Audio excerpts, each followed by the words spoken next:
So, boys, stay tuned. There's a gewaldige podcast. Rabbi Steve Geller does a gewaldige Zach, and that'll be coming out this week. Torah Giants on Chumash. Shalom Uvrach, and welcome to the weekly piece on the Parsha from Torah Giants on Chumash, written by Rabbi Meir Goodman, the Rabbi Emeritus of Youngstown Rockaway. Sit back and enjoy. Welcome to Torah Giants on Chumash. I'm Steve Geller. We all love a good D'var Torah. The genius of a really good piece is a source of pleasure to hear and then to tell over.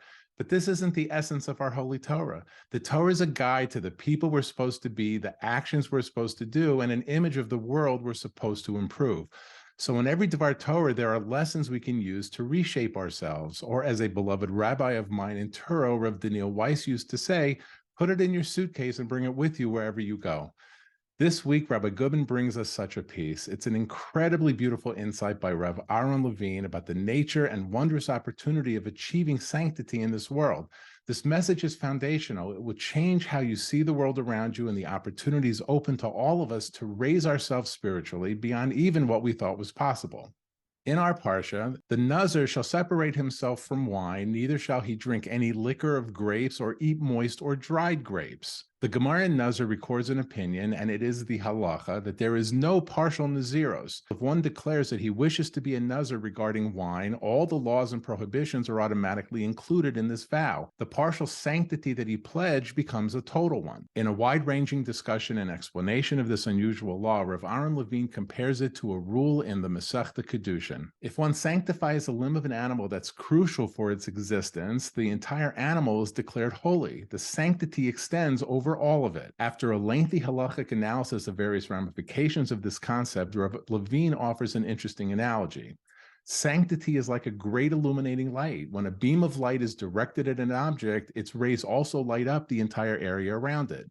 The Lubavitcher Rebbe is quoted as saying, a little light dispels much darkness. So too, once a part of an animal has acquired a holy condition, the sanctity spreads out and engulfs all of it. As Chazal comment on the pasuk in Vayikra, sanctify yourselves and you will be holy, for I am holy. Simply connecting our efforts to achieve holiness with Hashem's holiness in the same pasuk suggests a potential for us to achieve an exponentially greater degree of holiness just for our effort. As Chazal say in Masechta Yuma, a person who sanctifies himself a little bit, they sanctify him and assist him greatly. This is also reminiscent of Chazal's amazing statement in Shir Hashirim Rabbah. Hashem gives us a beautiful loving offer if we make even small efforts towards Kedusha. Open for me an opening like the eye of a needle, and I will open for you doors that wagons can enter through. Now that we have opened a small window into this beautiful concept, I'm so excited to be able to share with you the honor of having the Goan, HaRav Eytan Feiner, shine a light on this concept,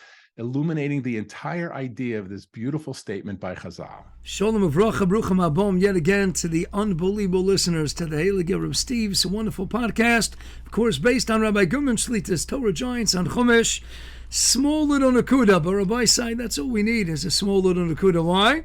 Because the HaRav Eytan that Rav Steve shared with the Olam today, it all comes down to what? That you do it to Kemedrash and Shir Shem Rabbah Parsha Heyanos Gimel. Hashem Yisbarach cries out to Klai. So Rabbi side, Pisli, Pisa Shomachat. All I ask you to do is take the initiative, take the first step, however minuscule, tiniest step it is. You make the first move, take that first step, and Hashem Yisbarach says, I will open up that eye, the needle. I'll open it to a festive banquet hall, fill the wagons, etc. from the Shonas and Chazal. I will go ahead and take care of everything else. Beautiful message, D'var Torah, Rabbi Steve Geller, Rabbi Goodman, Gewaldik. Rabbi Sai, if we could just add on the following nakuda. An idea that I heard from Moshe Shapiro years ago, if I could take you to Gemara in the end of Sukkah, Daf Nun Beis Amud Beis. And the Gemara cites Reb Shimon ben Lakish. Keeping in mind, Reish Lakish started out as a pirate. The whole Sigim Bava Metzia started out as a pirate, ended up marrying Rabbi Yochanan's sister, Hafla V'Fela. Turned his whole life around upside down. Why? He took the initiative. He took the first step. Rabbi Yochanan told him, you go ahead and become a Baal Tshuva right here, right now. I'll give you my beautiful sister to marry for a wife.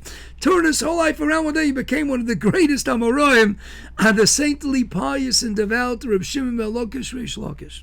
So let's turn our attention to an unbelievably powerful mimer that he shares with us. Amar Rabbi Shimon ben Lakish, Yitzur Shalodim Eskabra Olah B'chol Yom. The Yitzhar of a person strengthens himself upon the individual every day. Umavakish Lamiso, the Yitzhar, the Satan Lemal Chamaves, he wants to get you, the Yitzhar wants to bring you down. If it wouldn't be for Hashem helping you out, Eino Yocholo, you cannot do it on your own. Ask Moshe, I understand, that's not fair.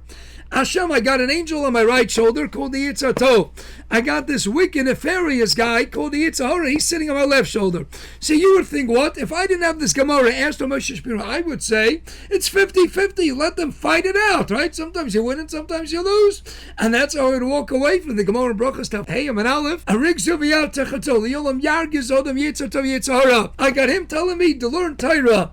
I do it stuck of a chesed. Go ahead and read through every shtickle, every piece, and Torah Giants on Chumash every single week. And I got this guy in the left saying, no, I want you to know the ball game. Go ahead and spend some time playing this activity. They fight it out, and sometimes you win and sometimes you lose. That's the story of life, 50-50. The Gemara is teaching us an unbelievably powerful chiddush, my dear friends. Reish Lakish is telling us the Yitzhar Hara is stronger than anyone else. And if it wouldn't be for Hashem helping you out, you cannot beat the Yitzhar Hara. Answers, that's not fair, Hashem. I understand. I thought it's 50-50. Why would Hashem set it up this way that the Yitzhar Hara is 60-40 over the Yitzhar Tov? Not 60-40, 55-45, but he's at least 51-49. That means he is going to win if it wouldn't be for Hashem helping you out. Why? Hashem says, you know why? Because my dear Klal Yisrael, I want a relationship with you. Because I love each and every one of you more than you could ever imagine. I know you could do it alone. If I would make it 50-50, you would say, what do I need Hashem for? I'll fight it at Yitzhar Tov versus Yitzhar. Hashem says, I'm giving the Yitzhar an advantage. I'm making him stronger. I'm making him more clever. In fact, parenthetically, Rav Yitzchak Kudner, the Baal Pachar Yitzchak, when he was learning in Slabodka, there was a tkufa, a period in time he didn't have a charusa. And the Alter Slabodka came over and said, Yitzchak, where's your charusa? He says, what do you mean? I got the best charusa in the world. He says, who's that? He says, the Yitzhar Hara. He says, the Yitzhar Hara. Once you're learning with the Yitzhar, why'd you pick the Yitzhar Hara? Why not the Yitzhar Tov? He's the Yitzhar Hara. He's more smart than the Yitzhar Tov. He's more shrewd and clever than the Yitzhar Tov. And he always comes not just on time, he always comes early. He's waiting here for me in the base matters to be mavato, to get me to talk about the sports, about the stocks, about business, etc. And he never leaves early and he doesn't take any coffee breaks, nothing. That's the Yitzhar Hara. The Alter Samotka like the Chap. Yitzhar Hara, Hashem made stronger, yes, more clever, more sly and shrewd, and then his Yitzhar Tov counterpart. Why, Hashem, it's not fair. Teretz says, Hashem says, because what? I need you to know, Klal Yisrael, I don't want you to do this alone. It's going to be together. All I'm asking for you is you take the first step and then bring me into the picture, because however strong you think the Yitzhar Hara is, he's my robot. I made him, and I'm billions, zillions, trillions times you can't compare. Hashem says, you want to go and beat the Yitzhar Hara? I'm just asking you, Pisali Pesa Shamacha. You take the first step, but bring me along for the ride. I want to do it together. I want to carry you the footsteps in the sand. I want to hold your hand every step of the way. Just take the initiative. You get the ball rolling. Open up the eye of a needle. Stitch a little something. And I'll open up the doors. The big wagons I'll fill for you. The big festive, the banquet hall. I'll give you everything in the world. Why? Because it's all nothing to me. Nothing matters to me more than a relationship with you. We're going to do this together. We're going to fight the Yitzhar together. We're going to make you the biggest tzaddik, tzaddikis, Even Hashem, Talmud Chacham, etc. Ala Milas. We're going to make you the person you're supposed to be. Because it's going to be a tag team. It's the two of us together. You go in and get things started. You get the ball rolling. I'll finish up the job. We'll do it together. Rabbi Yisai, bring the Eibishter into every aspect of your lives. The Yitzhar Hara is stronger than you think, and he's stronger than each and every one of us. But we could beat him every single moment of every single day. Just knowing that we just got to start the process. And the Eibishter will come and carry us the rest of the way. Have an awesome and meaningful Shabbos. And now the Goan, HaRav Eytan Feiner, has given us all the opportunity to shine this light ourselves, and it couldn't be easier.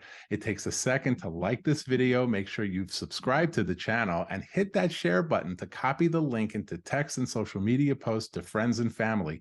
It's the mitzvah of Talmud Torah we can all participate in. It shines the light of this foundational concept to friends and family who will be eternally grateful, and it realizes the potential of Rabbi Goodman's life's work, Torah Giants on Chumash.